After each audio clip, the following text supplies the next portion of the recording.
All right. First and foremost, I just want to open the gates up with an apology. That is well deserved. Hello, everybody. My name is Matt, and I made Jay pick. I made Jay an offer he couldn't refuse. You know, I really wish that you had given me the opportunity to refuse this offer. Events transpired. Not good ones. I've been thinking about the way certain said events had transpired, and I've been just doing a lot of thinking personally about said events and how they transpired, and I just wanted to issue the listeners an apology for forcing them to watch the 1991 hit, Winterbeast. Really sucks if you have been giving an honest effort to watching these movies before we talk about them, like we recommended at the beginning. Yeah, because after this podcast, I would be ecstatic if I never heard of or spoke about this movie again. This is one of those movies where you really shouldn't judge a book by its cover, because the cover's got badass. Nothing the fuck to do with the movie at all. Exactly. The cover's badass. It looked like Pumpkinhead. I was kind of excited. It looked like a really cool monster. Yeah. And like the description to the movie was like, oh, these monsters of Native American legend, or they're terrorizing this winter resort. There's dead bodies, mutilated bodies. You know, people get upset when certain races are misrepresented in the media. Like, you know, the token black character, like people don't like that in horror movies. Yeah. I would be ashamed to be a Native American spirit. Yeah. If I were in this movie, or if I were ever shown this movie when I came back from the grave. So this brings me to the next part of my apology. I'm sorry because I didn't realize this movie was the most racist movie towards Native Americans ever made, maybe.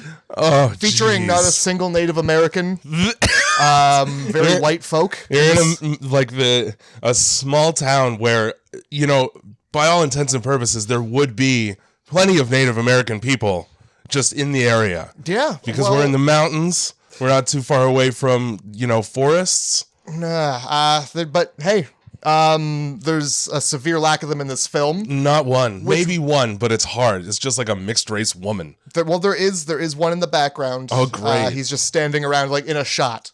Yeah. I did note it. I did see the one, but there was also a mannequin. Okay. In a store. You know, I'm not even going to count that mannequin. Yeah, no, somebody just put like a traditional headdress on it. So I don't even know if it was supposed to be a pretty disrespectful movie.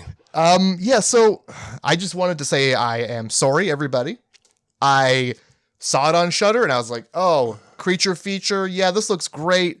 Turns out I picked a very racist movie. The fact that it features only white people just really makes it all the more racist. There's that, and then there's the way in which precious artifacts are stored, which is questionable at best. All right, so welcome to Grindhouse Movie Club. We just go to darkroastcult.com, check it out. There's pins, there's coffee, and there's this podcast. So if at least one of those three things, if that interests you, we're still in the good here. If you're coming into this late and you want to know, you haven't actually seen the movie, and you're wondering if, after listening to this podcast, if it sounds funny and is worth watching, I'll just come right and say, don't. Yeah, really, you should not. Unless you're putting it on for people and you're like, you guys want to see some really dumb shit. This podcast could be 30 seconds long, and it would be better than this movie if we just went, fuck this movie, see you next week. I feel like this is going to be I feel like a lot of this podcast is going to be that. But thanks, Andrew, for making the music this week. Yeah. And last week and the week before that. All right, let's just. I'm so dreading even talking about this. Give me your spoiler. Give me your 2 sentences, 3 sentences or less. I hate it. Okay. It's fucking. This is what happens when Seth Green gets given too much money, because this is Robot Chicken, the movie. This is fucking live action Robot Chicken, and fuck it. I would see the Robot Chicken movie, though. I would rather watch Robot Chicken the movie than this, for sure. Given... They must have consulted him on the monster creation, though, because the first monster that you see is like a stupid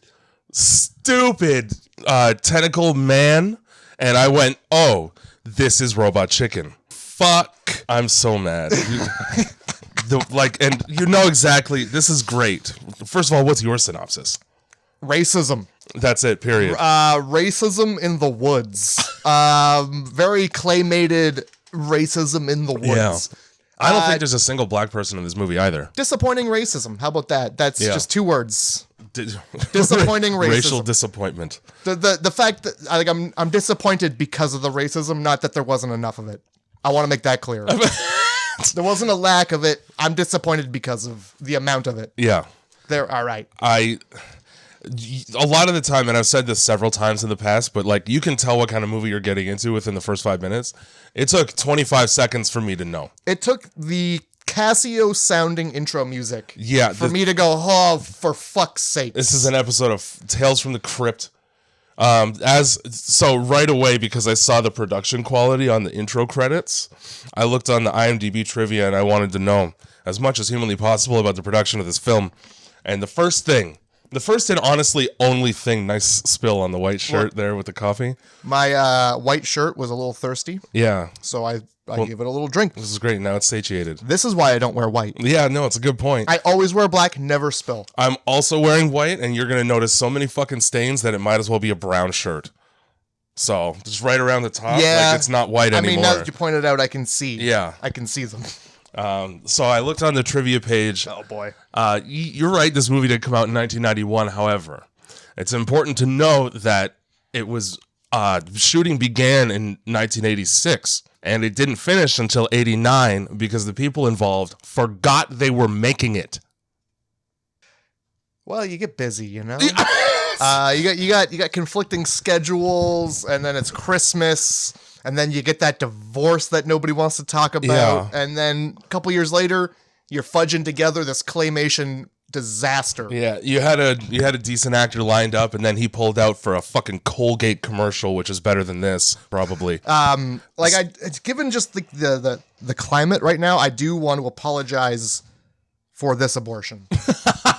I'm sorry that I brought this abortion here. You know, if abortion were legal, this movie would have been ripped out of the womb. Oh boy. Good job, United States. Way to go back in time to the Middle Ages. Yeah, shout out to those individuals in being pieces of shit wearing robes. Yep. You stuffy old man making choices for younger people. Now, right after this terrible intro song, shit intro song. Do you want to explain this intro to me? Because I didn't understand what I was looking at. So, the main character in this movie, his name is Stillman. Is it? Yeah, okay. Which is funny because nothing about him, especially his haircut, remains still throughout the movie. I just want to point this out here, just so we don't get any confusion further in this film. Nobody is a cop in this movie. No, they're forest rangers. There is not one single police officer. Which is weird. Yes. Because people fucking die. And like a lot. Like this ranger should be like, hey, I'm going to call in the actual authorities. Yeah, but he's taking it all on himself. No, he's like a New York mall cop. He just decides that he's in charge. Just way out of his jurisdiction. Not only does he decide he's in charge, he goes, I really hate that I'm doing this in the movie. Like, this is not I don't like this job. I'm going to take the reins on this horrible massacre that's occurring in this entire town, though. So he's having a dream sequence where one of his other, like, his fucking underling rangers there is missing, and 2 of them, actually. And he has a dream sequence where he sees one, and his face is all burnt, and he's happy about it. But the point where I was like, I know what I'm watching was right after that you get your first fucking stop motion animation monster, which looks like you know in The Mummy when they first uncover the sarcophagus and the fucking mummy pops out and he's juicy as fuck. That's what this looks like with squid tentacles for arms, and they're just waving around like a breakdancer in the 80s. I wrote down Bizarro Gumby. Yep, that's fine. Who's doing like baseball umpire signals to like signal a curveball. Oh, we're doing a screwball this time? He's like having a full body seizure. And it's just like throw your hands in the air if you're having a seizure. It looks like if Gumby just got out of a septic tank that he was living in. Yeah, I was going to say if you put a Gumby toy up your asshole and you pull it out, you got this monster. And so I saw that, and then I also saw... and I believe this guy's name is Tello, this burn-faced guy, who just gets murdered. He gets murdered with no explanation whatsoever when a skeletal, like a Baron Samedi fucking shrunken head bursts out of his chest like Alien. Okay, because look, all white people look the fucking same to me. And in this movie... It's so bad. It's very bad. They changed their clothes. Yeah, they can't keep a hairstyle the same for 2 scenes to save their life, anybody. But yeah, it was very much like, hey, we just watched Alien, and now we have like... this dollar store puppet head. I was going to say, it looks like they bought it at Sea Jewels. Yeah, it fucking does. And like you could tell it's hand manipulated and he's trying to get the mouth to move, but he's just squishing the face inward. It looks like lamb chops. It looks like lamb chops, but a fucking skull and it like it crawls out of him and slithers away like a snake. But it sure does. It's a skull with tufts of hair and spines. It's a head and spine. Yeah, it's a head, and I don't. There's no reason for it to be coming out of this man. No, like an anaconda. It's not his skull because he's still. He was late for singing "This Is the Song That Never Ends" to a group of children. Fuck. So anyway, while you get to see Burnface dude in this dream sequence, if you look in the background, you can see Stillman, the character, in the reflection of a mirror standing there doing nothing but having a small seizure. That happens a couple times. Exactly. The continuity and like... I was like, okay, now I'm aware of what quality of movie I'm ready for when they didn't... It's like they didn't even watch it after they edited it together. No. Fuck it. There's a part where the woman who's goddamn... Bradford is her name, which is weird, because I don't think you ever get to hear her first female-ass name. They're just talking. The fact that you're hearing any of these names... I paid really hardcore attention because I needed to. Dude, guy... person, that's all I wrote. So they're like walking down the sidewalk in this town, her and Stillman. Hold on. You forgot the most important part of this guy's dream sequence. Oh. For some reason, the dude with the face all burnt, he stands up and starts pulling his guts away. Yeah, he does. And he's got a look on his face like he's watching 2 girls make out. Yep. Huge fan of just ripping his own flesh. He's just like pulling his skin off like, hoo. Look what I got. And all I was getting at there was there's a scene where they're walking and they're having a conversation, and then it cuts to 2 close-up headshots, and the chick has a fucking beret in her hair out of nowhere. Suddenly, and like you didn't even... Did you stop for the weekend? They forgot they were filming. What are you gonna do? That was probably filmed like 8 years later. Oh my god, dude, you're right. And then so Claymation Octopus. We're about chick in the movie.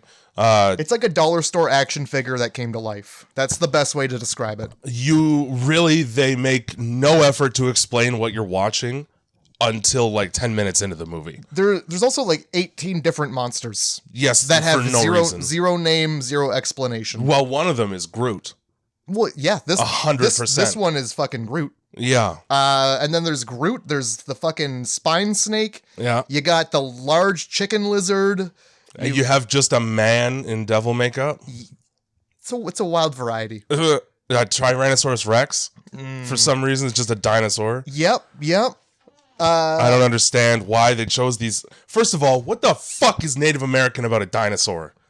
See, I was really like, with the description of this movie and what I started to watch, like, I was like, oh, is this going to be totem poles coming to life? That's what I thought. But yeah, then no, there's no dinosaur. There's no, like, and there also, like, there was, like, a turkey that did, like, it was, like, cawing like a rooster, chicken crow thing. It was huge for no reason. Also, it just reappears and disappears like it's not the size of a building during that whole scene. Fuck that scene too. Fuck that whole scene. That's my least favorite part of the movie. We're not even 2 minutes in because we haven't talked about the fact that there's boobs. Yeah.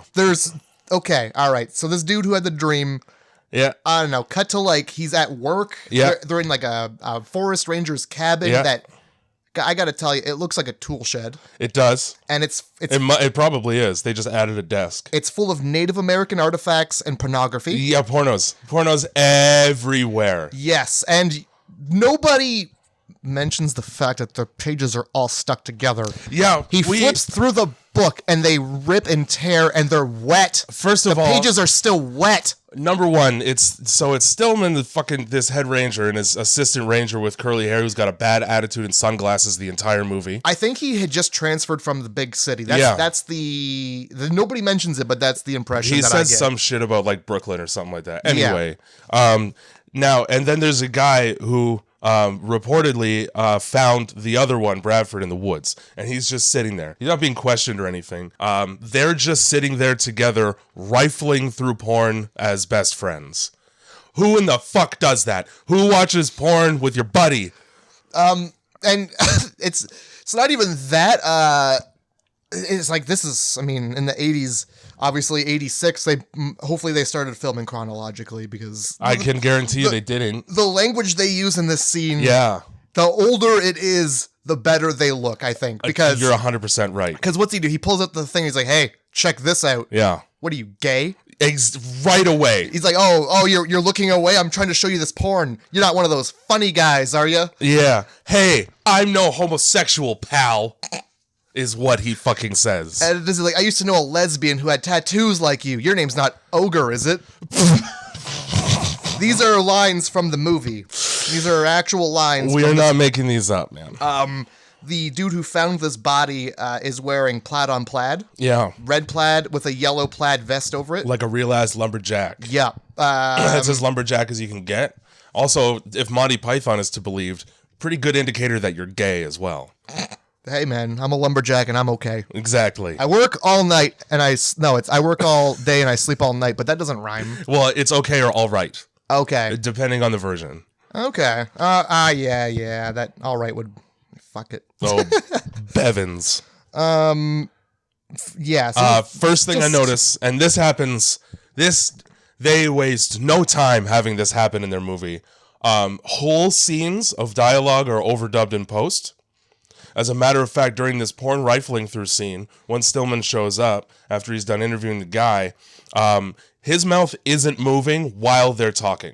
That's how bad it is. And you know it's really bad. I didn't fucking notice. They didn't even bother to hide it at all. It's a profile shot, and his mouth is so closed. Not that you can tell very well throughout the majority of this movie, because apparently the actor who plays Stillman is allergic to opening his mouth larger than 2 inches when he's talking. It's the mustache. Oh my god. Which also changes in length and bushiness throughout the film. Yeah, but it's that nice color of blonde where it really blends in with his flesh, and sometimes it just looks like he is having like an allergic reaction with a fat upper lip. That's accurate. So yeah, the fucking porn that he's looking at, that he gets handed by his fucking coworker, the pages are so stuck together that holes become ripped in them as he's right. Why would you not stop handling the magazine? Period. Why would you handle the magazine? Oh, thank you so much for this porno mag that you probably used in this ranger station where there's nothing to do but jerk off and look at totem poles. Yeah, just slap it out of his goddamn hand. But no, he flips through it like he's going to find some information that he's looking for. A lot of pages he goes through. A lot of stuck together pages. And yeah, it's like...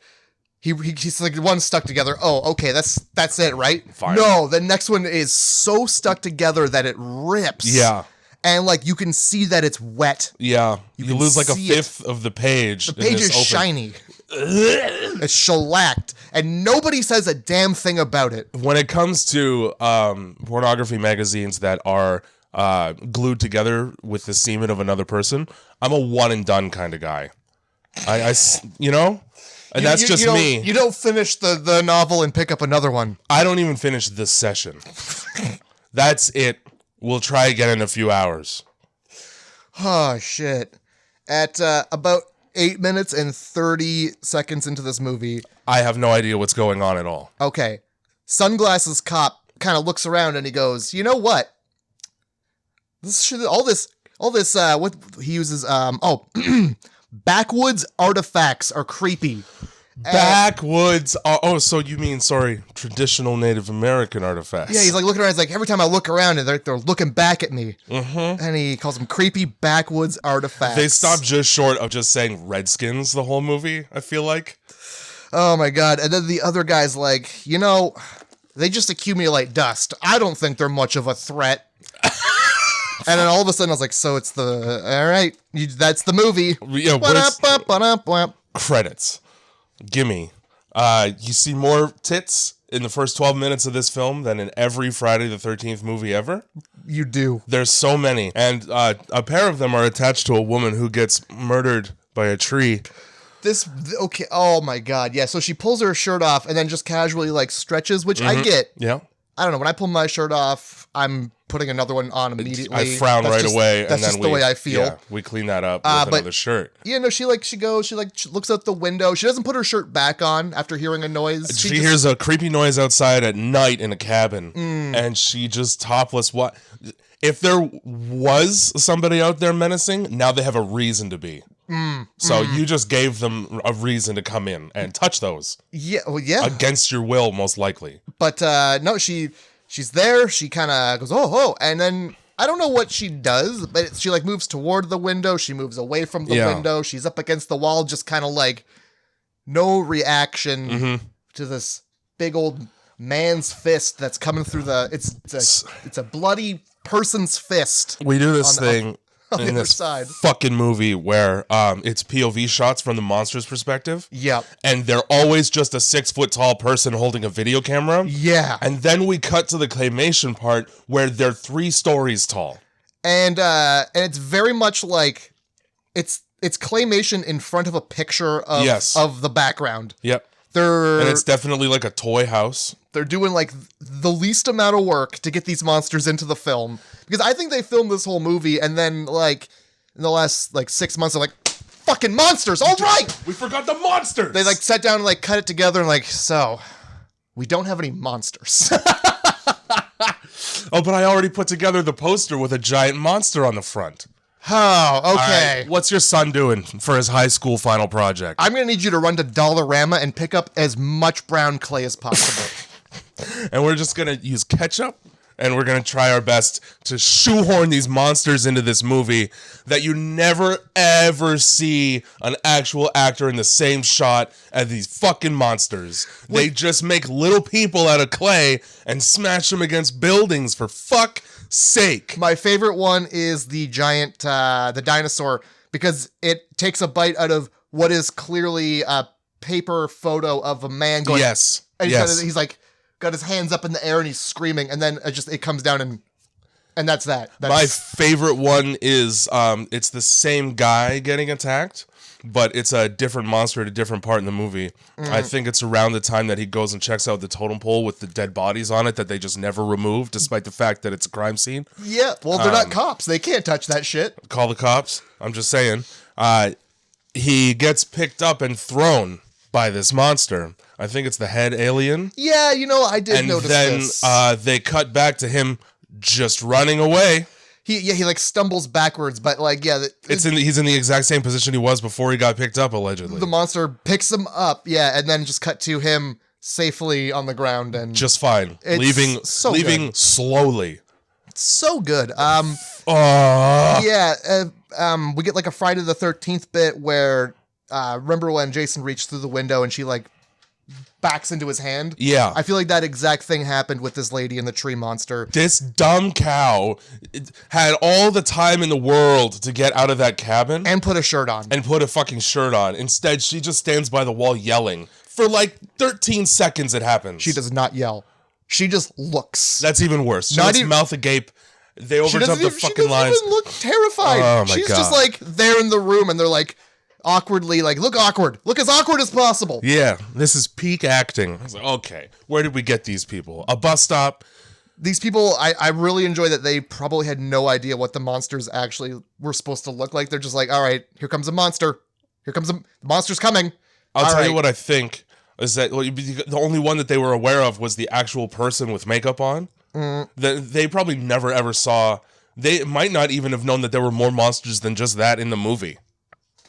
They probably couldn't get that actor who played the devil monster back. Yeah. So like, all right, we gotta. By the way, it's just a man on stilts.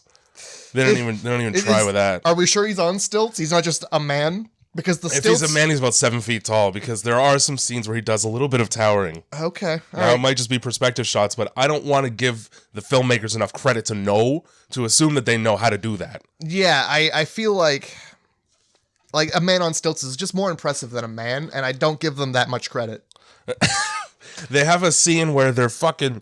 I'm going to be so all over the place because I refused to watch this movie again to bone out. So is this movie. Yeah, it is. I sat there and I did watch it, and it just cuts from scene to scene, and there's no stitching. The only way that you know there's progression of time is like sometimes it's night. Sometimes it is. That's it. A lot of the time they're in a building where you can clearly see the edge of the set is just plywood.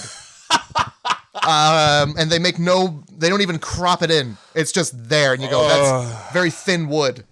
We got fucking, oh my God. I'll tell you what we cut to is them going to this creepy lodge. Yeah. Where you've got like the American version of Dieter, Dieter Laser here, who is apparently a comedian. And he's raffling off some fucking toaster. A toaster that he says to the ranger they just found on the street. Yeah. Oh, he thinks he's getting shaken down for having first of all, a raffle permit. Yeah. You think the park ranger's down here for a raffle permit? What the fuck even is that? It's probably nothing. It's probably one of those things the cops make up to get a little more cash. Oh, I own a percentage of these ticket sales for this raffle. Oh yeah, here's 10 cents. He's really put his thumb right in there. This lodge looks like a methadone clinic. That's does. How bad it is. It looks like they went to Dollarama. No, not even. They went to Value Village. Yeah. Not even Goodwill. They went to Value Village. They went to a bad one, yeah. And they were like, what can we get for $48? And they said, this garbage right here. What's it for? We're going to decorate the set to a terrible film. Yeah. And it's going to be the set to a shitty lodge where there's 3 old people suffering through an old man's terrible joke. Mm-hmm. And they go, okay, so we got the starburst clock. We've got the garbage. We've got the sign that says bend over and touch your knees. And then there's small font where you can't read it, but you know it's something about a butthole. You know what it fucking says? I don't. What does it say? Let me just go through my notes here. All right. While you go through your notes, I'm gonna give you the punchline to this guy's joke because he's telling a joke to all these 3 old people. I need to hear this fucking dumb joke. All right. Well, the punchline is, you think that's bad? Her sister is twice as fat. And there is a roar of applause and laughter that... This is the fucking funniest joke. I think he stole this from Dane Cook. Oh, my God. I have no answer about that shit. Anyway, fucking... No, I can't find it. I'll find it, but I can't right now. Bend forward and touch your toes, and I'll show you where something goes, is the fucking rhyme. I don't like it. Bend over and touch your toes, and I'll show you where the wild goose goes, because this is the Wild Goose Lodge. So the first thing, and that's right at the front desk when you check in. So the first thing you see when you get to this lodge is a guy named Sheldon who's kept his haircut from childhood. He looks like a mortician, and he's sort of indirectly threatening to stick a bird in your ass. Yeah, and then stay for an extra night. Absolutely. Because if you don't, he's gonna fucking kill you, and they won't find you because he's the mortician. He must be. Do they say that he is? No, but look at him. Yeah. Look at him and tell me he doesn't just fucking chill with dead bodies. He wears the kind of suit that you would expect his bow tie to spin and seltzer to come out of his fucking the flower in his chest. And he doesn't even seem like a lodge guy. No. He seems like a bad lemon used car salesman. Yes. But he sells fucking Volkswagen bugs. Apparently his family has lived on this mountain for years. Yeah. And whatever these cops are here for, he doesn't want him poking around. He's the most suspicious guy in the entire film. And nobody's like, hold on, I'm actually going to go look.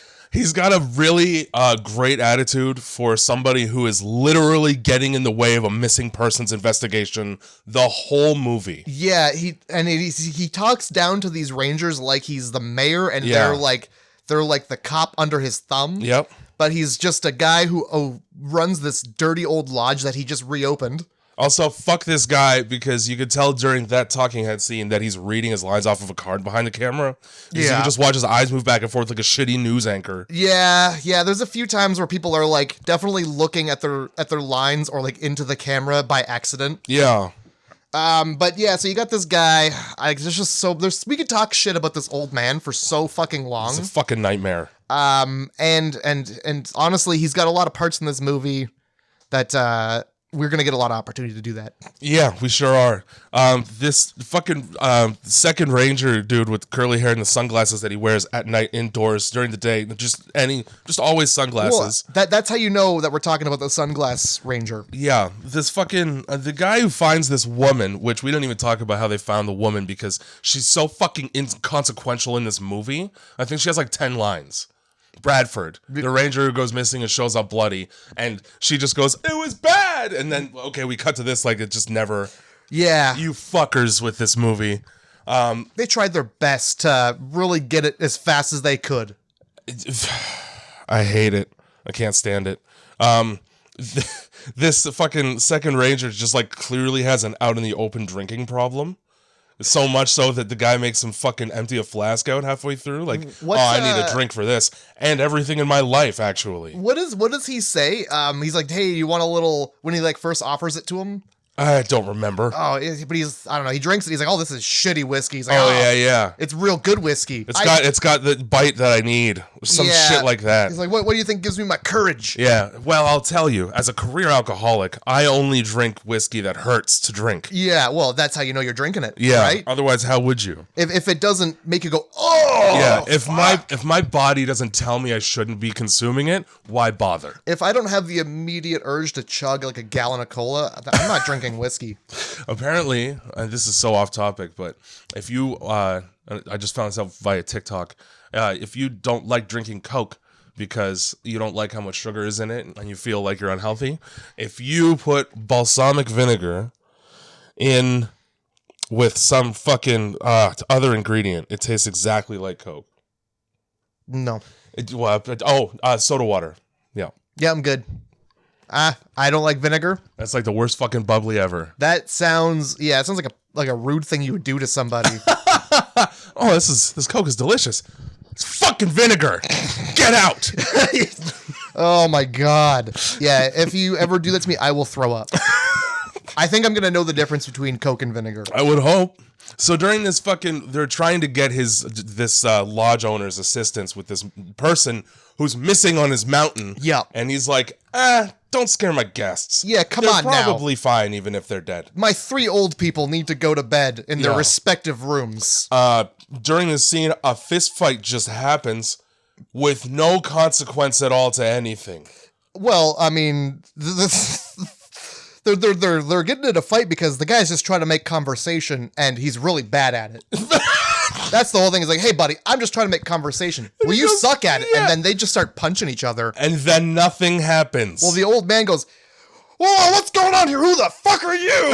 And that's that. Yeah. And end of scene. End of scene's done. And it happens to be the guy who found the body earlier, who also happens to own and run the Native American souvenir stand. Yeah, he runs the fucking Indian tchotchke. Let's point out, by the way, they call Native Americans Indians. This whole movie, they do that. They sure do. And they sure do. This guy has about the same level of respect for Native American artifacts that he's trying to peddle, that he probably put together himself with a hot glue gun in the basement, as his dildos. Yeah, we should probably talk about that scene where he's like, guys, I need you to keep an open mind about this. Before this happens, they go and he shows them a bunch of totem poles in the woods that have actual human bodies attached to them with no idea how long they've been there, and they just do nothing. Well, again, they're not cops. They just let that be? Well, you call the ranger and he's like, well, is there a forest fire? Yeah. No? I can't really do too much. Can you start one? If you could start one, I can be there in 10 minutes, all right? My job is basically carrying around a bucket of water. I will get reamed if I go all the way out there and there's no fire.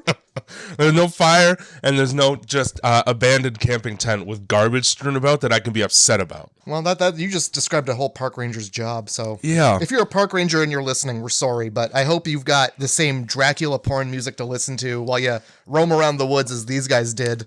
All of these fucking people, when they try to walk off camera to progress a scene, have the bumbliest time getting around the camera to leave. They like walk directly at it, and then there's always this second where you can tell in their heads they're like, "Oh, you going that way? Because I was gonna. Oh no, we should go this way. Let's just go separate ways." There please. really is, and oftentimes they look into the camera to go, Fucking, they sure do. No care at all for anything in this movie. I love it. And this is right here on Shudder. You could watch this if you got a Shudder subscription. This one's right there on there for you. So during this totem pole scene, we hear. I've seen this before. I saw it in a dream twice in quick succession. And they shot it twice. They put both versions in the movie. It's the exact same scene twice. And then this photographer who runs the fucking native trinket store, he just has a hole in the dick of his pants, and they just leave it. I didn't notice He's that. clearly ripped the dick area of his pants because you could see his inner fucking thigh, and they just go, he probably brought those pants from home. Oh my God. Is this the same scene where the lady's like, something's going bad here. Something's going wrong. Yeah. And then they all stand in a line as if they are on their album cover. So this is like when I took photography and video in 12th grade, they taught us about a lot of different amateur film techniques for the artistic in us that look good but serve no purpose. And having the fucking Bee Gees come out from behind each other 3 times in a row and just stand there as if people ever stand staggered and talk to each other like that is a perfect example of that shit. Oh my God. I expected them to start singing Staying a fucking Live. I was, if just fade to black and like one spotlight comes down on the 3 of them. Yeah. And then is this a real life or is this just a fantasy? Yeah, no, you get the one guy going like, oh man, they're just like totem poles or whatever. It's like, I think they're an ugly piece of shit. Like, yeah, they're horrifying. There's dead bodies on them. I wrote, can we have more Native Americans shoved down our throat, please? And then I felt bad about writing that because they do such a bad job with it. Yeah, they do. They tried so hard and failed miserably. Oh my God. Is this a fucking student film? I saw that shot and I was like, oh jeez. That was like something that you'd see on a syllabus for a final project. I mean, if it's a school project, if this is a student project, it took 5 years to make. You didn't graduate that first year. You had to keep fucking making it. He forgot about it because he kept having to repeat 11th grade. Had fucking exams to go to. Yeah. I hate it. I hate that. And then, there's that conversation with the fucking hair tie that just appears out of nowhere. Mm-hmm. And that's when I noticed that Bill Whitman is, or still, whatever the fuck, is allergic to opening his mouth. He hates it. He hates it. He must have just like terrible teeth. Maybe that's what the mustache is for. Yeah. He probably has those like 90s teeth. That's a thing. Yeah. And that's a problem in this movie too. Like from a technical standpoint, there's expositional dialogue in the worst way. Like 2 people having a conversation about something they would never ever talk to each other about because they both just saw it. Yeah, but they got to fill the audience in. They sure do. I hate that so much, and that's all this movie is like, hey, that guy we saw 3 weeks ago, remember how weird he was? He was weird, wasn't he? Has anything to do with this? With what? The Native American body totems in the woods, in the wilderness, up here on the mountain where we all live and work? Yes, I am a police officer, and I will be going down to the police station on 32 Franklin Boulevard to look into this, as I do every day. Yeah, and we will speak to the people there. Absolutely. Yeah, no, it's real bad. I mean, I think we just did a perfect rendition of like three to eight scenes in this movie. So here's something, 3 to 8,000 minutes of the movie. So here's something interesting about competent filmmaking. When you make a movie well, guess what? The audience is already fucking clued right in because they have eyes and brains, and they can interpret things based on the content. Yeah, imagine telling a story without actually having to tell the story. Oh man, imagine telling a story using a visual medium where you literally tell the story with words instead. Nah, you know what? I think I would rather a script just scroll across the screen. Yeah, they could have just done that and then had some pictures of some dolls. Yeah, it could have cut to the thing with, you know how Star Wars does it, where they just fucking, hey guys, a lot of shit's been going down. Let me catch you up real quick with these words. Yeah. They might as well have done that, and I would have. It would have been more effective. It would have. As far as learning what this fucking movie's about. Oh. Yeah, still calling them Indians. I wrote that down right there. They didn't bother to maybe figure that out. Really noticed that fucking Bill's mustache. I wrote Bill's mustache undulates like an elephant's foot in Chernobyl. It's just constantly getting bigger and smaller. It's like a centipede that's pissed off. Ugh. I think this is about the time, because they go back to Mr. Sheldon and I don't know. This is it, and this is where he's got these native masks behind him. Yes, he does. This is some Halloween Town shit that they just painted, I swear to God. And you went to the pop-up Halloween store, you got some masks, and then you made them look like what you thought in 5th grade Native American masks would look like. They did, and they make no effort to try and hide the fact that these are plastic masks, that they're... You can see the little mouth slits. You can see the thing on the back that you would hang it off of a hook. That's on what the they used to hang it on the wall. Oh my God. But yeah, these masks, at some point, you hear a monster just... By the way, there's one monster sound repeated over and over and over and over again. So you hear this monster sound, and then these two white people just look at the Native American masks for a long time. Yeah, as if to go, bet it's that. There's a thing in this movie that I noticed super prevalent. Scenes in general last for such a long time that it's painful. It really is. Especially when nobody's saying anything. The whole ending to this movie is a long fight scene where nobody says a word, but they have like an understanding, a mutual understanding, you know? And that's right after another extremely long fight scene where the only time you see anyone interact with a threat is that fucking plastic version or paper version of the guy who gets bit. Yeah. The rest of the time, it's them running around an abandoned neighborhood, getting stuck in places. Yeah, oh my God, what I don't understand are the locations. They don't make any fucking sense at all. First of all, it's called Winterbeast. They shot this shit in like March. Well, technically, it's supposed to be fall. Oh, great, even worse. Because like at one point they just cut to pumpkins and like a taffy cider stand. And they do. And they're like, it's the foliage festival. Yeah. But where's the Winterbeast? Yep, Fall Beast. Fall. No, but so they're on location at this place, and it's just some rundown white houses. Yep. Abandoned, just white houses. Like, why are you there? And they're just like going in and exploring as if they're going to find some answers in here. Yeah, as if there's secrets hidden in like these. They just look like tool sheds. Also, they barely, like, it almost seems like they couldn't unlock some of the doors to these houses because they just fuck around on the porch for 30 seconds and then move on to the next one. It seems like they were like, we don't have permission to be here. Yeah. Let's be as quick as possible. And then fucking this idiot ranger just steps in a hole. Yeah, I missed the part where he stepped in the hole, but all of a sudden he's neck deep in a fucking hole. And you can see him, like, he's acting like he's trying to get out, but you can see him pushing his body into the hole. Yeah, you can.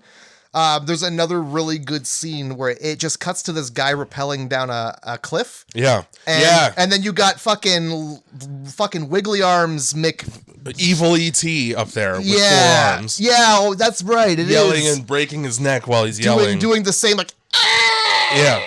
Every monster makes this noise. Over and over again. And drooling just cum. Yeah, I don't know why they wanted to make the saliva whiter than it should be. But you see this thing like grab the rope. This dude's rappelling down a cliff for no reason, and then he has to act as though the rope is just giving him just a wriggly trouble. Yeah. So he's just like wobbling around. Yeah. Yeah, it's him just shaking the rope and trying not to look like he's shaking the rope. Here's the thing about rappelling: just because somebody's grabbing the rope up top doesn't mean you can't rappel down it. Yeah, that's what rappelling is. Yeah. He had the gloves on. You're just sliding down the fucking rope. Keep sliding down the fucking rope then. If there's a monster grabbing it. Yeah, go away from. Don't go, Oh, I'm stuck. He no, you're not. They cut to icicles falling, and you hear him go, oh. And do that. The monster, the claymation monster pulls the claymation rope up, and all of a sudden this man is just, it looks like a 5-year-old made him in a second. Yeah. And what's he do? He like grabs him and just like lobster claws his head off. Yep, that's all that happens. That's that. You don't even get to see that monster again. Who the fuck was that guy? That monster is on the cover of the goddamn... It's the main monster in the fucking picture. And it doesn't even look like the cover. No, it looks nothing like it. Oh, and like they didn't even give these things eyes half the time. Like they didn't even try even remotely. Yeah, it looks like two just thumbprints. Also, tell me exactly why during this scene there's 30 seconds of water just being filmed.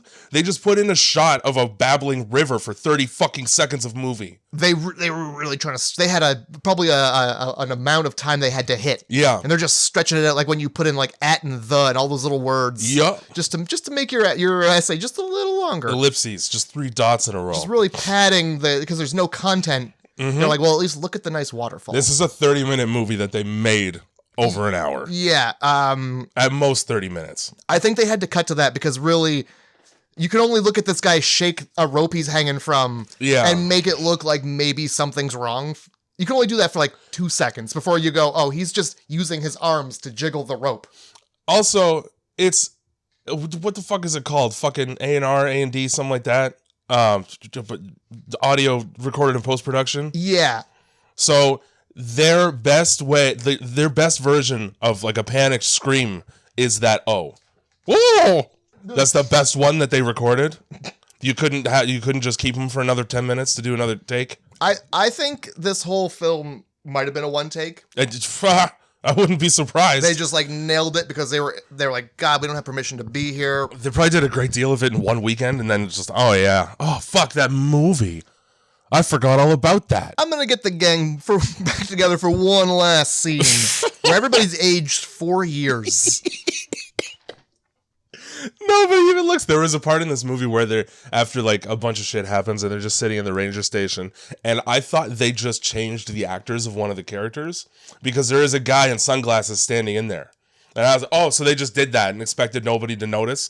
But then he fucking shows up later. So I was like, okay, good. Yeah, I guess, you throw another pair of sunglasses in there, and I don't know who the fuck I'm looking at. That was my expectation of this movie by that point. Oh, boy. Yeah, so we meet or we don't meet him, but we go and we talk to this expert on Native American artifacts disrespectfully, and he goes, well, this is something you'll want to see. Yeah, please keep an open mind about what I'm about to show you. And then he opens a box to pull out a tooth from what he believes to be one of these creatures. Yes. Yes, it's a necklace with like a tooth on it. A very large tooth. And then he goes... Now, I spoke to an archaeologist or some shit like that, and he told me that this is probably a walrus tooth, but I think it's a creature. Actually, you know what? Guess what? Problem solved. It's a fucking walrus tooth because the expert told you it was one. You don't know shit. During this whole scene, however, we make no mention of the fact that inside this box with your important artifacts is a fucking big white dick. A big white rubbery dick that he just bats aside to get at the tooth. And nobody says nothing. He pulls the tooth out as if it's like the most upsetting thing in the box. Here's this dick. Don't mention it, though. Yeah, keep an open mind about this walrus tooth. Explain to me why and where that came from and happened. Oh my God. You don't have more than one fucking valuables box, number one. Number two, whose dick is that? That's a good question. Is it supposed to be real? Number three, where's your wife at? Because she probably is one in charge of that thing. Fuck. And then I snapped and I just said cut to the next scene faster because they're doing that fucking thing where they let it linger for a minute and a half. Yeah, and they really, like, just fuck this movie. Yeah. Dick in a box. Dick in a box. I wrote that shit right down. At least go, hey, what's this? What's that? Please. You got a napkin. I don't want to touch this thing directly, but it is on top of the tooth. Yeah. The important shit is underneath this horrible thing you've used recently, I'm sure. Like, okay, so when he brings the box out, he's like, I got this from a guy who got this from a guy who, like, took it off of a dead body that was supposed to have been killed by this monster. And it's supposed to be a charm to protect you. Nobody ever tries to use this thing as a charm. No, they sort of just forget it exists, huh? Yeah, well, it was in a box with a fucking dick in it. Yeah, I'm not wrapping that around my fucking neck. So I figured that the dick was like a dried dick that they also took from the guy who was killed. But at that point, why are you taking this man's dick? He's already dead. Leave his dick intact. What are you doing? This guy's like a serial killer, and these are his fucking trophies. Dick, teeth. Maybe he just like, he brought the box and he forgot to take the dick out, and he's like, maybe they won't notice. Maybe they won't notice. Nobody's making mention of the dick. Let me tell you, a guy who I've just met like this week, he's trying to show me some shit because people are dying and missing. And he opens a box with a dick in it. I'm not saying shit. I'm not saying a fucking thing. My favorite part is he's like, yeah, so he says it's a walrus tooth or whatever. It's like he took it off this monster. And the guy's like, I don't think he'd lie. Good sir, you've been lied to. There's a dick in this fucking box. You've been lied to. Anybody who hands you a box with a dick in it is not a trustworthy person anymore. Like, it's just like, I just looked at him and he's pretty trustworthy. He doesn't look like he'd lie. I'll give him a pass. Yeah, there was a dick in the box. I'm gonna overlook that. I might be dismembering and keeping penises, but I'm gonna tell you the fucking truth about it. Oh my god, cut to, I don't know what the fuck. Two hikers. Two 90s haircuts, just finding a briefcase, like Paddington Bear's briefcase in the woods. That's all it is, and they touch it, and then a monster. Yeah, and then, like, they get attacked by this fucking monster, and for some reason, this dumb bitch reaches for the briefcase like it's a rock to hold on to or something. Yeah. She's, like, trying to take the briefcase with her, and it doesn't make any goddamn sense, because you just found... Grab a tree! I don't know what's in that briefcase, but it's big enough for a teddy bear's, like, Sunday best. Picnic? So what are you doing? What do you think's in there? And why would you touch an old briefcase in the fucking woods? It had all these, like, weird stickers on it and shit. Yeah, like, those are all the places Paddington Bear's been. The dude travels. He gets around. That fucking guy loved his marmalade. He loved marmalade and blood. There's some other fucking thing. Some shit happens in this movie. You get to see the one Native American character, which is just I'm posing like a fucking clothing store mannequin. It's a statue. Great. A lot of things, just nothing. Yeah. At one point, the lady goes to find the grave of the grandfather of Mr. Sheldon. Yeah. And lo and behold, it's a fucking mummy. She walks up to this dollar store grave made of styrofoam. Yeah. And it's sealed with planks of wood. Yeah. And then a mummy comes out. Like, why is there just a mummy? And also, she's horrified. And this is a mummy in, like, every sense of the word, in that its fastest running speed is about 3 miles per hour. It looks like it's wrapped in duct tape. And that too. But, like, you're so terrified of this. Walk away briskly from it. Yeah. Climb a tree. Pull its arm off. Who cares? Yeah. It's a decomposing corpse. It's much like the thing from It Follows, where if you could get a good bit of ahead of it, like, it's probably going to forget after a while. It sure is. A bunch of the other ones do. I really like that. It's like, all right, guys, we need a zombie. What do those look like? You say mummy? I heard mummy. Okay, well, everything that comes out of the ground is a mummy. Yeah. So, mummy. What they did was they said undead. And then the guy was like, oh, that means mummy. Yeah, he instead of Google, because obviously they didn't have Google, he opened an encyclopedia and just saw fucking King Tut. And he's like, wrap this guy in toilet paper. We got this. Encarta. I'm about to do this guy's makeup for a whole $2.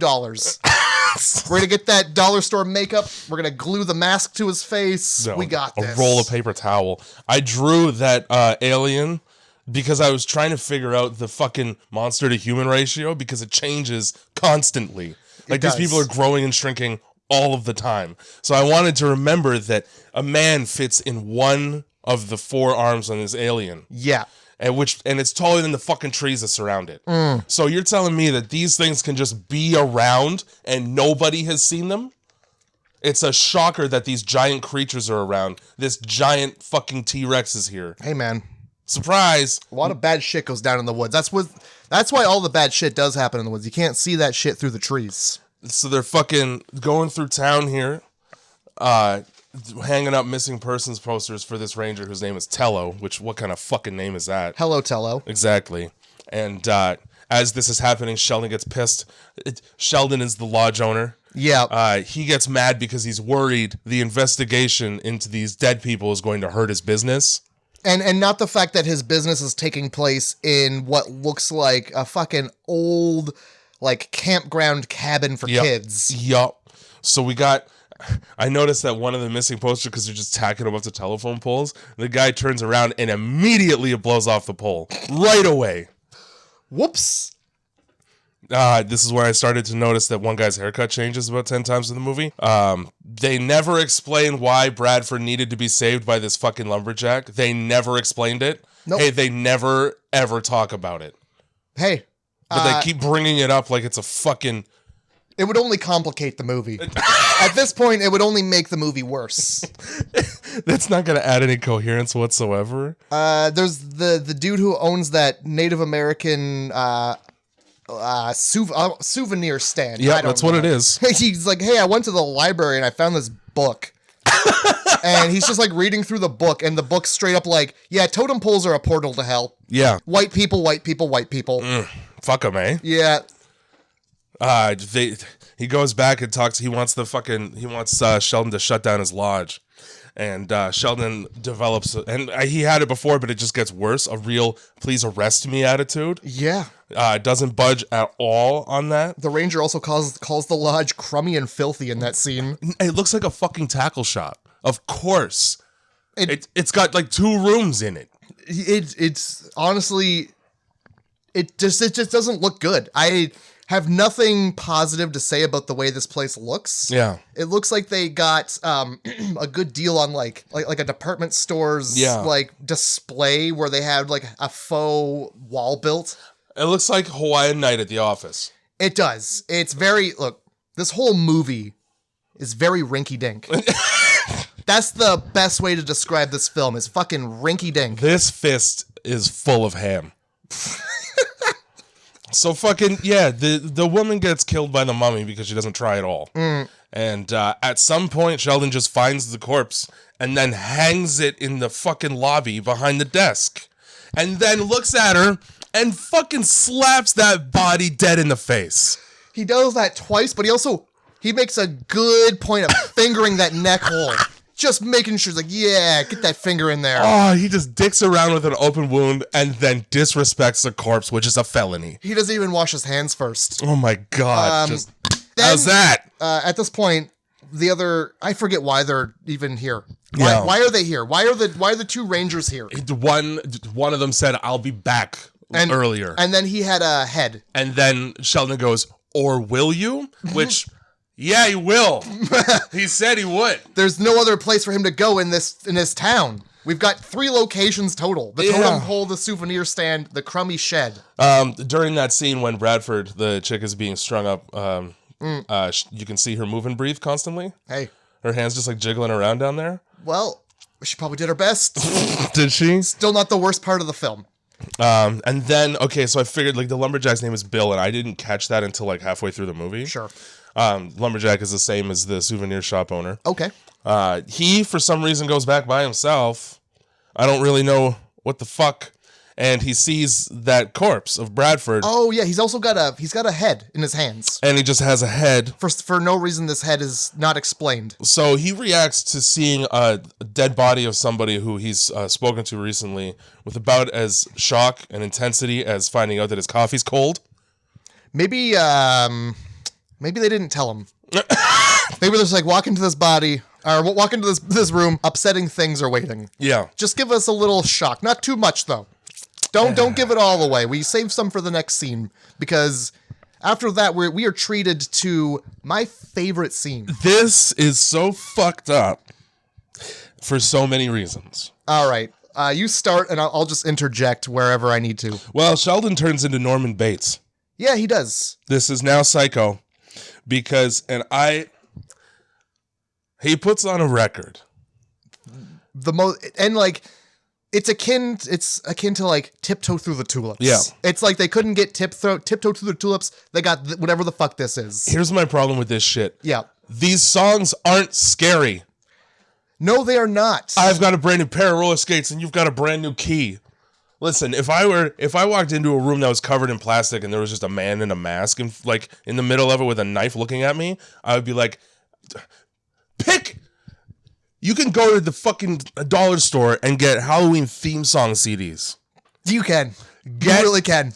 I don't give a shit about your fucking obvious childhood trauma with this. Like, he was molested while this song was playing. Well, he knows all of the lyrics. He mouths along the whole song. What can the matter be? My boyfriend probably was murdered at the fair earlier. Well, she needs the ribbons for her Bonnie Brown hair. She's not worried about like his personal safety, despite the fact that he's late for dinner. And she's like, I hope he gets home with them damn ribbons. I want these fucking ribbons for my hair. We're going to church tomorrow. So if he doesn't get these ribbons, I'm divorcing him. This fucking mortician looking old man with his plaid. By the way, we kind of skipped over every time you see this man. He is wearing the most Canadian 90s outfit. Denim on denim, plaid on plaid. I forgot that he had double denim the one time, fucker. He's basically wearing Don Cherry's outfits. Yeah. And you know what? This guy's a little better than Don Cherry, in my opinion. I'd rather see this guy.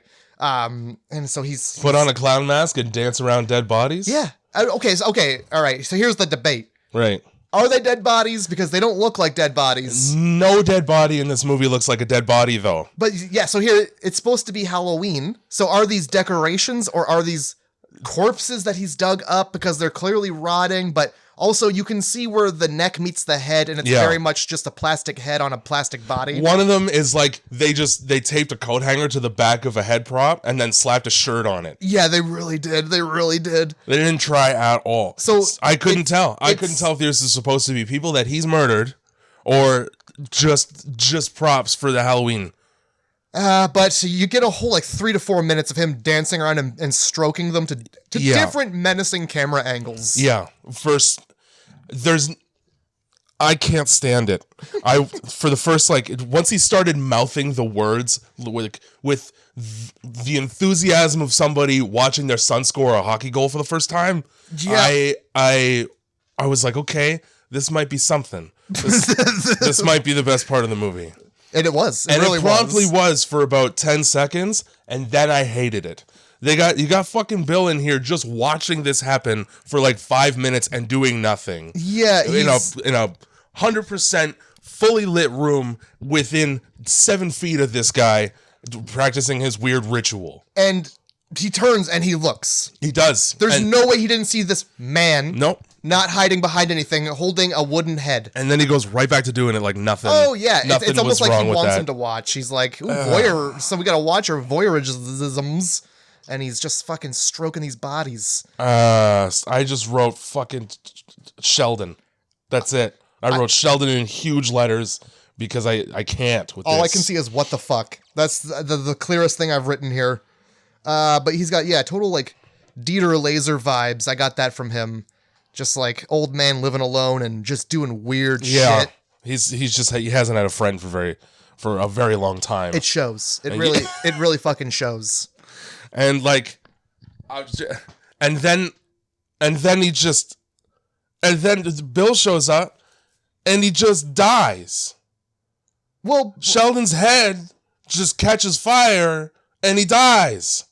Yeah, they I think first they read there's this paper and it's it's one of those scenes where they read it out loud so that you know what's happening. Yeah. And it's there's a curse and right. They're in the ancient book. Yeah. And they're this is fucking totem curse. And this guy's there's gotta be sacrifices for this guy. Chikura is its name, which I can't believe that's real. Which fucking one is Chikura? Which one? That's a great point. Was it the Sasquatch thing that came up out of the ground with its head? I think it was the Devil Man at the end. The Devil Man at the end? Sure. But it doesn't explain fuck all about the rest of this movie. No. And then, I don't know if they talk to him or not, but all of a sudden, this guy's old man head just explodes into fire. Yeah, and it melts off of his neck. And they stand there and they watch it. And then nothing. Yeah, they make sure the job is complete. Yeah, well, they at least do that. And then they just leave the house, just doesn't burn down or anything. And then cut to Stillman in the stupidest he runs into a monster in the woods while he's dicking around with the totems trying to set one on fire or something. Yup. And he gets picked up and then nothing, and he just runs away. And they make no mention of the fact that he was attacked by a monster at that point. Nope. None whatsoever. Not a damn lick of a word. It's just everything goes back to normal it is. Dude minds his own business and keeps his fucking mouth shut. He's been to prison. That was weird. I'd better go back to just doing what I do every day. Yeah. Fuck you. Yeah, they cut to the fucking bone snake leaving the man's chest. Yep. You never see that thing again. Nope, you don't see that again. And for some reason, it's the exact same scene from that guy's dream. They did not film that a second time. Yeah, you just get to watch it explode out of his chest for way too long once again. And because you've already seen it, it seems very out of context. Yeah. Like they forgot and put it back in the film. They forgot to cut that part out. This movie can fucking fuck off. Oh my God. I'm so upset. And then we get, abandoned houses just running around in fucking this place where they're trespassing legally. Yeah, they're clearly trespassing on somebody's land. And then they split up for some reason. I don't know how far away from each other they are in this fucking old subdivision, but there's a dinosaur. There's a dinosaur, and Bill Whitman makes no indication that he hears the screams or the footsteps of a giant dinosaur. No, despite these people being right next to the dinosaur, because it's behind the tiny house. Mm-hmm. They don't really, they get a good chance to run away. Plenty. There's a chance. There's a big thing where the dinosaur is making noises and not doing a thing. Not at all. And a man is cowering on a porch. Yep. Where the dinosaur can't get him. Which is weird because it's a dinosaur. Yeah, so he comes out from off the porch, and that's where he becomes a paper person. Yeah. And the dollar store dinosaur with its mouth open, the head just comes down over his head, and that's that. You don't. It's bad. It's a bad fucking movie. I don't have any words for what I watched just then. Yep. And so while that's happening, the guy who's the head ranger here, doesn't notice that his coworker is missing or dead. Nope. And at no point does he try to source information about those two things. Yeah, I think he leaves. He fucking just leaves. I think he climbs out of that hole and he leaves. Doesn't say anything about the fact that he would have been able to see in full view the murder of his friend. That's just he has amnesia. Yeah, and falling also, into that hole gave him amnesia from the past 10 years of his life. The dinosaur has amnesia too. It just fucks right off. Yeah, it sure does. Oh, there was two guys. To hell with it. I ate one head. I'm out. Yeah, well, it's full. And then I don't know. There's this is a bird. There's a big bird. A big bird in a cage. Yep. Big bird in a cage making crow noises. Looks like a turkey. It's this giant turkey right in the main street where the souvenir shop is, where 300 people were standing in the previous shot. Yeah. Who have now disappeared. Well, they probably saw that coming and were like, this is going to be really complicated to film. Let's get out of here. I think probably what happened was, okay, we're going to get the storyboard images for what scene you're going to be in. And 300 people who were paid 5 cents at the shelter to come and be in this movie were like, actually, I have better things to do than this. Look at my feet in the mirror. And just left. Yeah, absolutely. Bye, guys. I'm going to go find some heroin so I can forget what I just witnessed. I wish we could all have some heroin so we could forget what we've... There's a point in this movie where somebody makes a phone call to someone. One of the Rangers calls a guy. Maybe it might be the plaid guy. It might be it's a white dude. Mm-hmm. And during this phone call, they're talking about cutting down the totem pole. Right. And at some point you hear... And it's like... Somebody just fucking bumped the microphone on the ceiling. and they left it right in. Oh my fucking God. You know how surprised I was to not see a boom just like in the top of every single one of these shots? You see the edge of every set every time they're in the lodge. You can see can see how thin the plywood is, and you can see the space behind the plywood. You sure can. And then right in the middle of the sentence you hear amazing. I didn't notice. 10 out of 10, just great film. Yeah. They really they got everything once so well they didn't have to retake anything. It's just a guy sitting in like a not even a chair that says director. It's just like one of those camping chairs that he pretends is a director's chair, and he's like, "All right, we got it, good. What's the next scene? I don't know. I've got 50 seconds. 50 seconds. Shoot some stuff. Can we get B-roll of the river again? That was easy. I need more screaming at the claymation monster. All right, you need a chance to look at the script that's 2 paragraphs long. Yeah, don't run away. Please cower, and then we'll have the monster in post. Yeah. Look scared, kinda. Look about as scared as you would be if, like, a bus was coming toward you slowly. We're going to need you to cower for as long as it would have taken you to run away, and that's that. So, yeah. Just if you could do that for me, thanks. But I feel like my character would really run away from this monster in this scene. We're going to have you cower. That just doesn't work for us. You know, I feel like I should be running. No. Because it's a giant dinosaur, right? I'd like you show me the... No, we actually need you to die because we don't have any more for you in this film. Your character has no parts past this, so if you could just inexplicably die and never be brought up again, that'd be perfect. Also, we didn't like the things you were saying at the beginning of the film, so we just get this... This whole movie's just homophobic and racist. We're just going to dub your lines over afterward. Yeah. You know what? You don't have any dialogue in this scene. We're just going to come up with it later. So just be there. Just be there. And then I'll roll the handycam. Yeah, be there in 3 years when we fucking finally redub this after you've had several throat surgeries and sound completely different. Oh my God, dude. There's like some of these scenes where there's background noise and they just cut to like a shot where there's no background noise. And it's very jarring. It is. It's like they moved to a different room without moving. Oh my fucking God, dude. And like loud too. Like turn the fan off. Fucking Bill goes out into the woods and blows up one of the totem poles, and you see Devil Man. Gas doesn't explode. No, it does not. He pours gasoline on the totem pole and like on his legs, and then he lights a firecracker. I wanted to attribute that to the evil. Oh, the evil exploded. The when evil it caught that fire. the white people assume the Native Americans have put into these totem poles, because the white people, they read one book at the library and then they ran out the woods and cut down the first totem pole they see. Like. No correlation between, like, there's no way to show or prove that it had anything to do with anything. Yeah, no. I'm just gonna blow up the totem pole! This is different. Kill all black people. Whoa. All right, that's gonna be cut out of context and used against you for sure. Yikes. Bill gets like a fucking...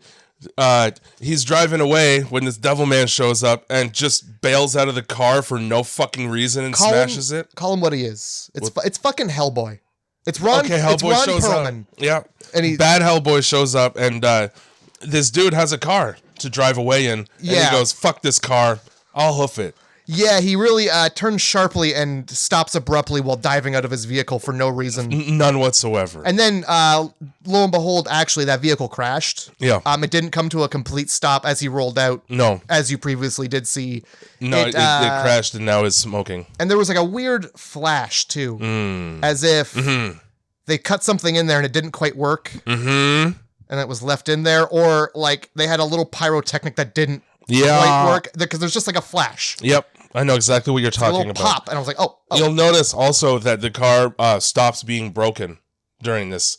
Not in that they use it again, but it stops producing the smoke. Well, it's got all the smoke out of it. It's smoke-free now. It's much healthier. It just quit cold turkey like that. Yeah, that's impressive. Right. They just have a flare gun. Like, Bill shows up. Like, he just becomes in the scene at some point. Yep. They don't explain how he got there, where they're at, or why. He just knew. We get a lot of shots of the exact same thing, which is this fake Hellboy just yelling and waving his arms like he's trying to signal a car. It's the same shot. About 7 times we see it. Oh, yeah. Within about 10 minutes. Oh, yeah. And We have this guy for an hour. This fucking guy from the circus brought his stilts for an hour. We're just going to shoot this. We'll pepper it in throughout the movie. We need more arms flailing. They run through the pussy willows. Yeah, longest fucking fight scene ever. They're just like throwing their son's black cats at him. Yeah, they are. And shooting a flare gun, which doesn't do what it's doing. Flares don't blow up like that. They just burn brightly. Yeah. It wouldn't be a flare gun if it didn't have a flare. They have the stupidest. There's no fucking. Nobody can aim. He just has an endless number of fucking flare rounds. Well, he's a ranger. They don't give him guns, except for some reason a couple people just have guns. Yeah, and don't use them to shoot Hellboy in the face. No, they get slapped out of their hand. That's that. As soon as the gun hits the ground, it's broken. There's no 5-second rule with guns. No, that's a dirty gun. Don't pick that up. So I wrote nothing for this fight because the only thing that I really noticed about it was there was one song playing on a constant loop for the whole thing. That happens the whole movie. Did you not notice that? I noticed it the most here. Okay. I became quite upset about it. But yeah, no, I recognize the song, obviously. Yeah. But this time, they just had it on a fucking cassette player and just had the repeat button on. I wrote down 2 people in jean jackets taunt a street performer in a field. That's the synopsis right there. Yeah. That's exactly what they're just running around him in circles like, kick at me. And he's on stilts. He's like, guys, you bastards. But even the scene with the titties where the girl's like shirt off. And it's in that one too, right? And there's like, the Casio music. And then it clearly stops for about a second or two. Mm-hmm. And then it just starts right back up again. Here we are. Just hope you love that song, because here it is again. Put those files, just move them down the timeline, make them touch. Make that loop nice. I bet you it's just them filming the movie and then playing it. I wouldn't be surprised. And then that's what that is. Honestly, wouldn't be surprised. Oh my God. I hate it so bad. So I fucking So this at some point they managed to fucking send Hellboy back to hell where he belongs. They pull out the head that looks like it was purchased from sea right. And they blow that shit up. For some reason, shooting that with the flare gun makes this monster's teeth and eyeballs jut out of its head horrifically. They never explain the correlation between these things whatsoever. Nope. He just has the head. Hey, I brought this. Yep. I actually forgot that thing existed. Yeah, so that's good. He's just been carrying it this whole fucking time. And so this is apparently... This is the end of the movie. We're walking out of the woods, and he says some fucking hilarious buddy cop quip. Next time, you hunt for bears. And then, fucking slow zoom, fade to black. How about where's the rest of the monsters? What about all the people who fucking died in this movie? Your town is full of corpses now. Nah, lodge is closed for business. And then, you get the lodge closed for... Because inside of it, there's a melted man's head. Yeah. Forever. Because they obviously don't clean up crime scenes in this fucking movie ever. Again, the Rangers. This whole movie is them walking around showing people active crime scenes. Yeah. They literally show everybody in the fucking town the active crime scene besides the police. Let me tell you right now. For a Ranger... This man, Bill Whitman, sure did like shooting a flare gun into dry brush. He can't even do his job right. He took all of his Ranger training. Did the opposite of that. Fucking threw it right out the window. Yeah. So that's the movie, guys. That's literally the goddamn film. Fuck, this movie sucked. Lodge closed. End of film. So what'd you give this movie out of 10, Matthew? A 1. I gave it a fucking 1. I originally gave it a 2. Holy shit. For what reason? What did you like about it? Because there were times where it was so incompetent that it was almost amusing. Almost. I wasn't sure if I was supposed to take this movie seriously. About a third of the way through, I'm like, okay. Is this like a comedy? Like it's on Shudder. And it's just not landing? Is it my problem? I have no sense of humor left? Like, did I do another Tremors? Did I pick a funny horror? No, I picked a bad one. So I, in light of your 1, am changing it to 1.5, my rating. You just got a fucking Price is Right rules, huh? It's only because of the claymation was just so bad that I almost died. I felt my heart hurt because of it. Okay, so here's the fun issue with all these movies we've been watching. Yeah. There hasn't been enough monster. No. This movie had too much. It had too much bad monster. I was like, okay, it's enough monster. Show me less monster and save your film. Where's the in-between, you know? There's literally none. It's too much monster, whole film. Yeah. Oh my God. I'm so sorry. Yeah. I cried because I knew that, like, I've got it coming. Yeah.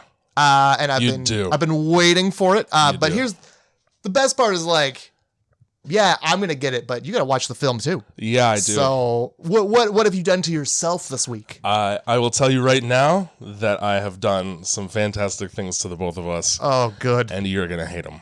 I love it. All right, lay them on me. I originally wrote down 4. I'm narrowing it down to 2. Oh God, no. The themes I chose right now for this, in fairness to you, I will increase it to 3. We'll do 3. Thank God. All right. I chose movies in a forest setting. Okay. I have movies in a mountain setting. Okay. And I have Native American spirits that get awakened. I need you to know right now, there's like 4 movies about Native American spirits. We should probably keep it that way. It's really underutilized. Yeah, but like, white people shouldn't make the movies. Now I found a bunch of lists of like Native directors who do like deal with their own subject matter, and apparently they do a very good job. I'm very okay with that. I was not okay. I was watching this film like, okay, so they're gonna like go to at least a tribe, right? They're gonna talk to at least one tribesperson about this. An expert. The expert they talked to is an old white man. By the way, I guess we didn't, maybe we didn't skip over it, but yeah, this whole thing was like this old white man was summoning these spirits. Yeah. That you never get to see him do it. You don't know how he does it. You just have to like assume it was his fault. Yeah, and it's like his ancestors have been fucking around with these spirits. Yeah. That's the film. Also, he says they own the mountain. He's got the smallest house on the mountain.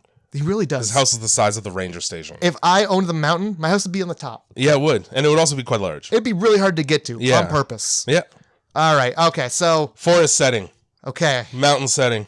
Native American spirits awakened. All right. There wasn't. I didn't have a lot to work with here, obviously. Yeah.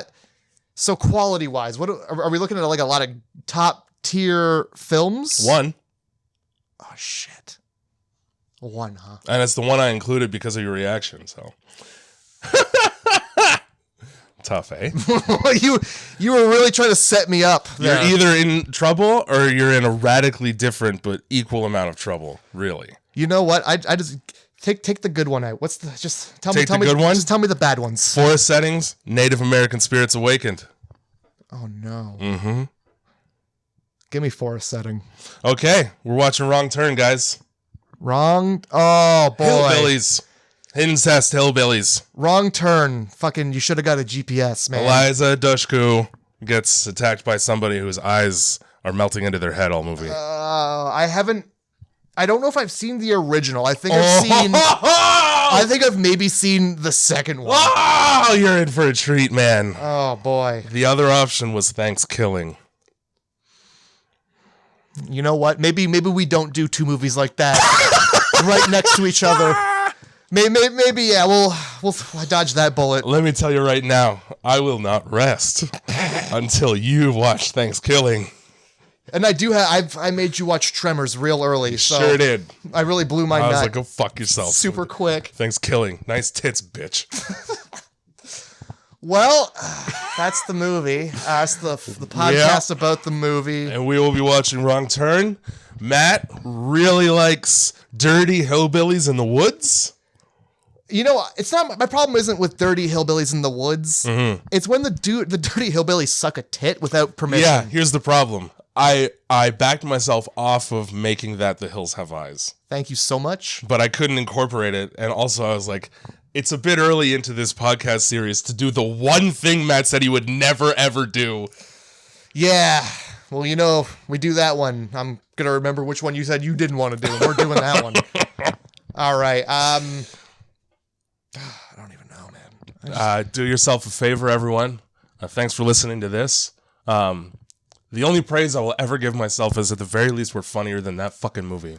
Also, at this point, this podcast is still shorter than that movie. So and it's got more content. Yeah. I don't know. You got anything to end the podcast with? If you own Shudder and you come across Winterbeast, do yourself a favor and fucking skip it. Next time we hunt bears.